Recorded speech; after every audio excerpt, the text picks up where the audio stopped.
sini? Ini penting nih, harus ribuan kali diulang yang seperti ini. Karena ini kenyataan. Saya alami seperti ini. Ketika bawakan dalil, ditolak dalil. Ya Allah, dalil ditolak. Antum sama dengan hizbiyin, antum sama dengan ahlul bidah. Dalil ditolak. Kalau sudah dalam dalil, ikuti. Dan ini banyak sekarang ini. Banyak. Ya.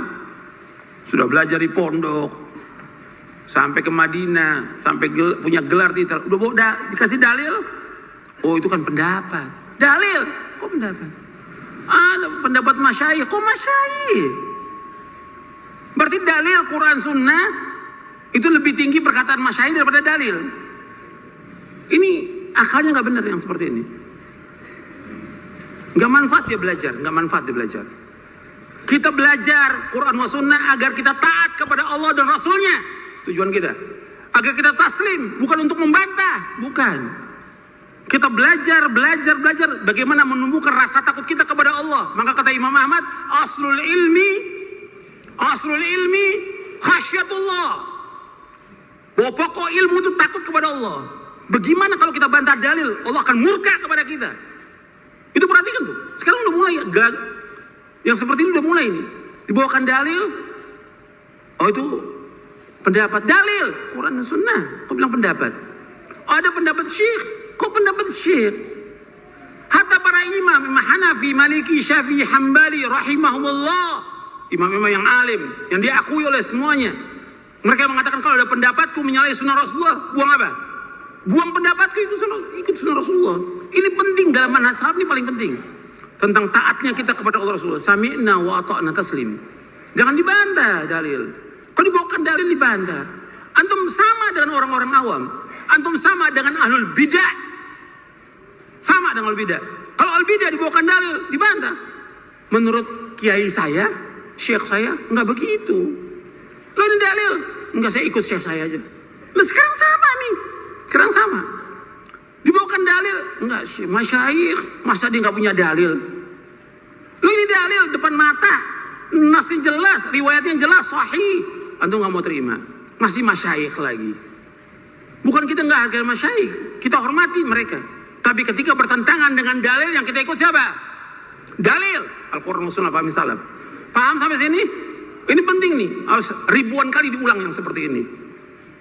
Karena ini kenyataan. Saya alami seperti ini. Ketika bawakan dalil, ditolak dalil. Ya Allah, dalil ditolak. Antum sama dengan hizbiyin, antum sama dengan ahlul bidah. Dalil ditolak. Dalil terima. Nasnya sekarang kita baca nas dalil. Ini bicara agama loh, bukan main-main, ini agama. Agama. Antum tolak berat loh. Dosanya berat, dunia dan akhirat berat. Allah berfirman dalam surah An-Nisa ayat 65. Fala wa rabbika la yu'minuna hatta yuhakkimuka fima shajara bainahum thumma la yajidu fi anfusihim harajan mimma qadaita wa yusallimu taslima. Maka demi Rabbmu, mereka pada hakikatnya tidak beriman hingga mereka menjadikan kamu hakim dalam perkara yang mereka perselisihkan. Kemudian mereka tidak merasa keberatan dalam hati mereka terhadap putusan yang kamu berikan dan mereka menerima dengan sepenuhnya. Antum lihat di sini, tidak beriman kata Allah. Sampai mereka menjadikan kamu Muhammad sebagai hakim terhadap apa yang mereka perselisihkan di antara mereka. Jadi kalau ada perselisihan di antara umat Islam, kembalikan kepada siapa? Quran dan Sunnah.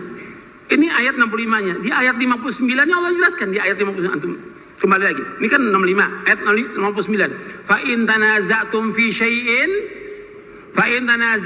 syai'in farudduhu ila Allah wa Rasul in kuntum tu'minuna billahi wal yawmil akhir dzalika khairun wa ahsanu ta'wila.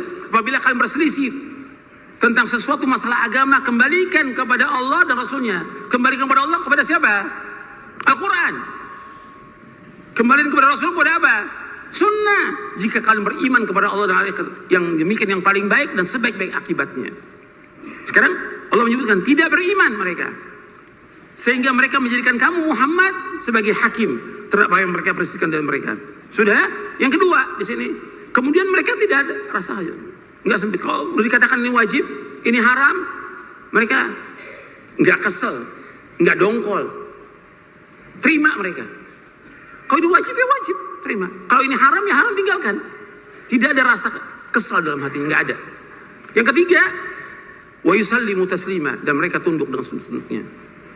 Kata Syekh Abdurrahman bin Nasir As-Sa'di rahimahullah dalam tafsirnya bercerita menjelaskan tentang ayat ini. Ayat ini berkaitan tentang Islam, yang kedua iman, yang ketiga ihsan. Tiga tingkatan di ayat ini. Islam, iman, dan ihsan. Sekarang kita lihat ayat surah An-Nur ayat 51. Innama kana qaulal mu'minina idza du'u ila Allah wa rasulih yahkuma bainahum an yaqulu sami'na wa ata'na wa ulaika humul muflihun. Hanya ucapan orang-orang mukmin apabila mereka diajak kepada Allah Rasulnya agar Rasul memutuskan perkara di antara mereka, mereka berkata kami mendengar dan kami taat, dan mereka itulah orang-orang yang beruntung. Jadi ucapan orang mukmin kalau diajak kepada Allah Rasulnya, artinya diajak dibawakan apa? Dalil dari Quran dan Sunnah untuk menghukumi di antara mereka. Mereka mengatakan apa? Sami'na wa ata'na, tidak membantah. Maka mereka lah orang-orang yang beruntung. Mereka lah orang-orang yang sukses. Mereka lah orang-orang yang bahagia. Kita kalau ada datang dalil nas, sami'na wa ata'na. Allah berfirman dalam surah Al-Ahzab, antum lihat lagi ayatnya. Surah Al-Ahzab di ayat 36, "Wa ma kana lil mu'minin wa la mu'minatin idza qada Allahu wa rasuluhu amran ay yakuna lahumul khiyaratu min amrihim wa may ya'sillaha wa rasulahu faqad dhalla dhalalan mubina."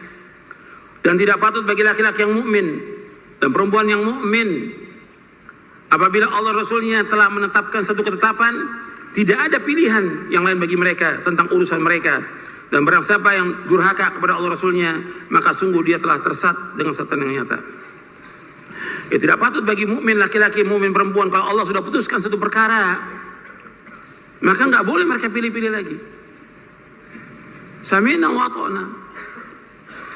Jadi kalau udah diputuskan bahwa ini wajib, ya jelas, laksanakan, jangan dibantah. Kalau dibantah berarti dia durhaka kepada Allah Rasulnya. Kalau sudah durhaka kepada Allah dan Rasulnya, maka dia pasti apa? Sesat. Sambil contoh umumnya, yang mudah aja. Sholat berjamaah bagi laki-laki wajib atau tidak? Wajib. Dalilnya? Dalil bahwa laki-laki wajib sholat di masjid. Dalilnya? Wa aqimus sholata wa atuz zakata warka'u ma'rakin. Surah Al-Baqarah ayat 43. Dirikanlah sholat, keluarkanlah zakat, dan rukuk bersama rukuk. Dinas. Allah perintahkan laki-laki berjamaah, wajib, nggak boleh tolak. Dan hadis banyak, lebih dari 10 hadis tentang perempuan pakai jilbab, wajib atau tidak? Wajib. Dasarnya, ya ayuhan nabi, qul li azwajika wa nisa'il mu'minin yudnina 'alaina min jalabibihinna.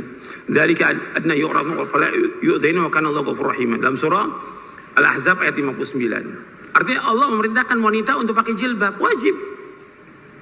Enggak pakai alasan lagi. Enggak ada alasan.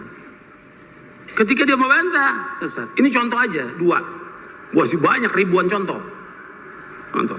Jadi kalau udah Allah dan Rasulnya putuskan satu perkara, sami'na wa ata'na.